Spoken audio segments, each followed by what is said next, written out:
அப்புறம் வந்து ஒரு சின்ன சந்தேகம். சரியா, ஒரு வீடியோவில் பார்த்தேன்.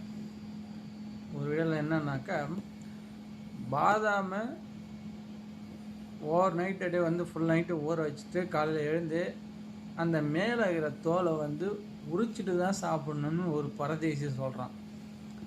ஏன்னாக்கா அந்த தோலுக்கு அடியில் வந்து ஏதோ கேன்சரை உண்டாக்கக்கூடிய சில ஏதோ கெமிக்கல் ஏதோ ஒரு இன்க்ரீடியண்ட் வந்து அந்த ஓவர் நைட்டில் ஊறும்போது அதில் உற்பத்தி ஆகும்.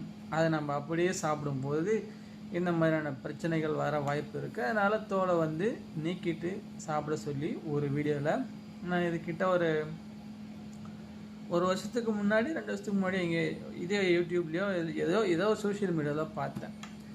இப்போ ரீசெண்டாக போன வாரம் ஒரு வீடியோவில் போட்டு பேசிகிட்டு இருக்காங்க. இதில் ஏதோ அந்த கோபிநாத் இவங்கெல்லாம் உட்காந்து பேசிகிட்டு இருந்தாங்க. அப்போ அதில் ஒரு டாக்டர் சொல்கிறாப்புல, பாதாமை வந்து அப்படியே வந்து தோலோடு தான் சாப்பிட்ணுமா, அது ஊற வச்சு தோலோடு தான் சாப்பிட்ணும் அப்படிங்கிற மாதிரி அவர் சொல்கிறாப்புல.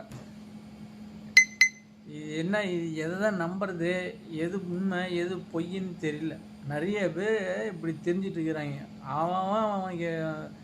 அவனுக்கு ஏற்ற மாதிரி ஒரு விஷயத்த பேசிகிட்டு இருக்கிறதுனால நமக்கு இது எதை ஃபாலோ பண்ணுறதுன்னு ஒரு கன்ஃபியூஷனாக இருக்குது. இதில் நிஜமாலுமே எது நல்லதுன்னு தெரிஞ்சவங்க யாராவது இருந்தால் இந்த வீடியோவை பார்த்துட்டு கீழே கமெண்ட்ஸில் சொல்லுங்கள். இல்லை ஒரு வீடியோவாக போட்டாலும் சரி. நானும் பல சந்தேகங்கள் இதாக கேட்டேன். ஒரு சந்தேகத்துக்கு கூட ஒருத்தன் கூட பதில் சொன்னது கிடையாது. இந்த சந்தேகத்துக்காவது யாராவது பதில் சொல்லுங்கள், பார்க்குறேன்.